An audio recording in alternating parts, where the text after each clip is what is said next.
Hey guys, what's up? This is Advait and I know it's been a while since my last video on the channel, but I'm back with another one, and this time around I've got my hands on the Google Pixel 4a, the only Pixel that Google's launching in India. So I've been using it for a few days now, and I'll give you my first impressions and also share some camera samples.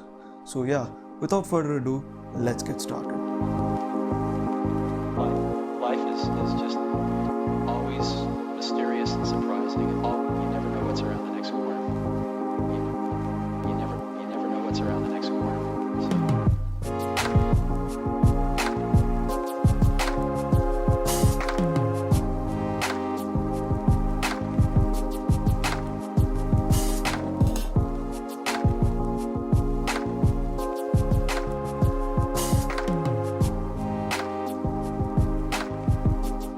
So let's start off with the unboxing.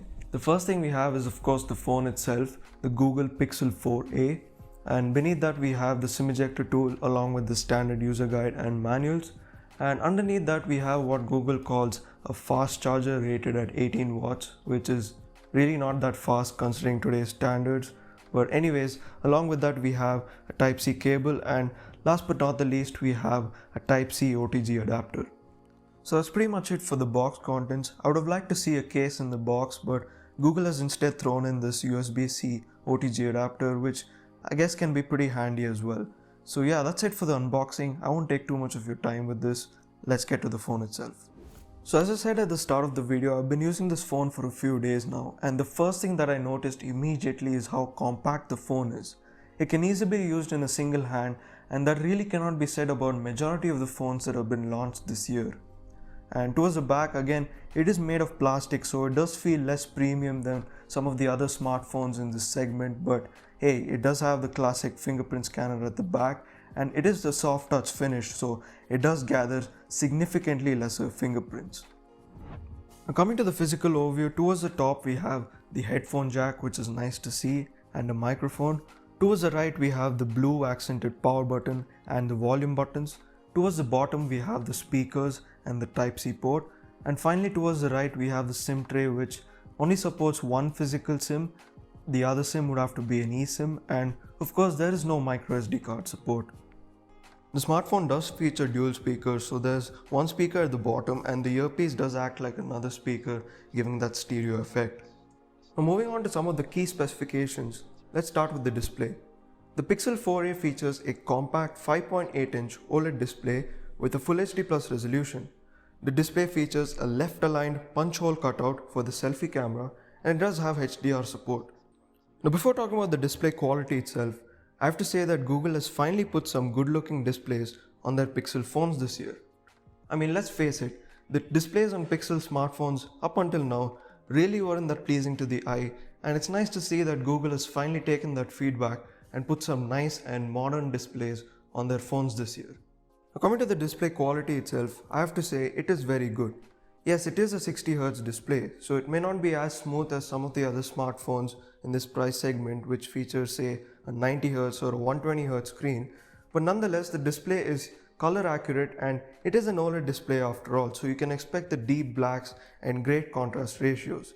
So while I would have liked to see a high refresh rate screen, I have to say I am beyond satisfied with this display. Now coming to performance, the Pixel 4a features the Qualcomm Snapdragon 730G processor with the Adreno 618 GPU.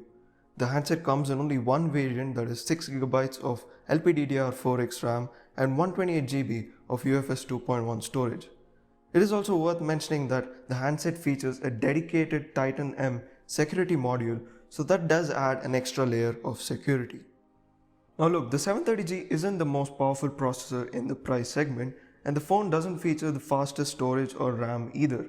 But given the stock Android experience and Google's optimizations, I would say the performance is more than acceptable. See, you may not be able to play the most demanding games at the highest resolution, but for everyday tasks, the 730G is more than capable, and it's built on the 8nm manufacturing process, so not to forget, that does help with the battery life.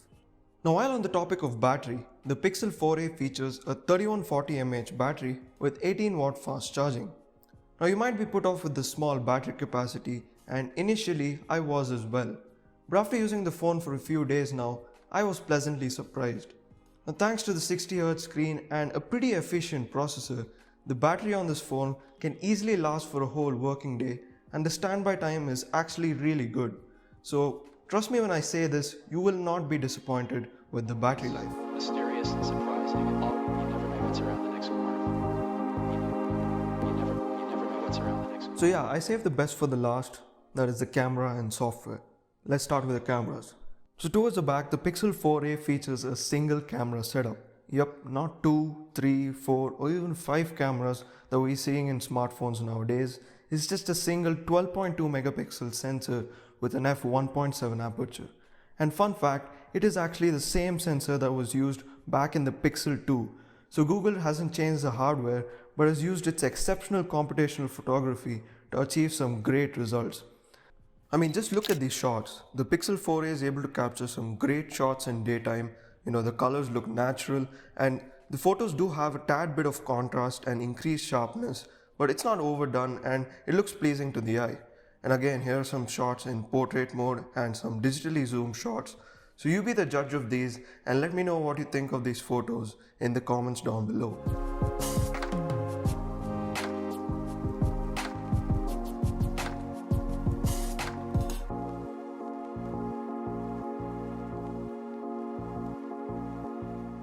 And here are some samples in low light, and as you can see, you can get some good results. I also used Google's famous night sight for some of the samples, and while you can get some good results in some scenarios, I did notice that in some cases, like in this particular shot, you might be better off using the normal auto mode. But overall, you can get some really good shots in low light as well.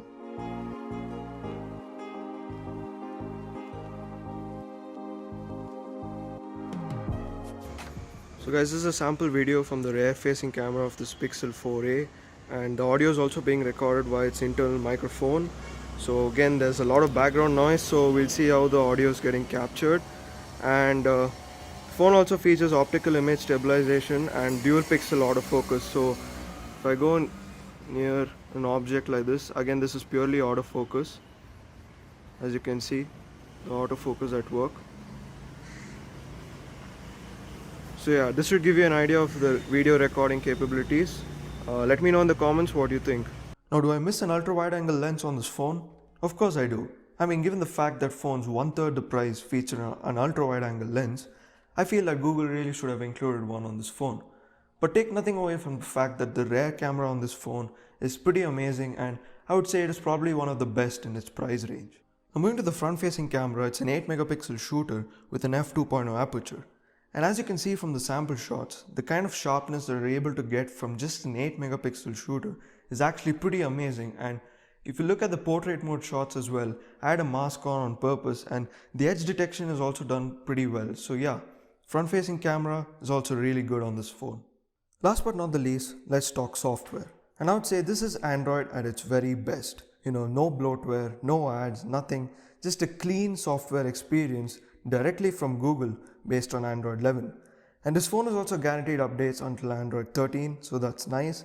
It also has some nice features such as live caption, which automatically gives you a transcript of literally any audio or video playing on your screen.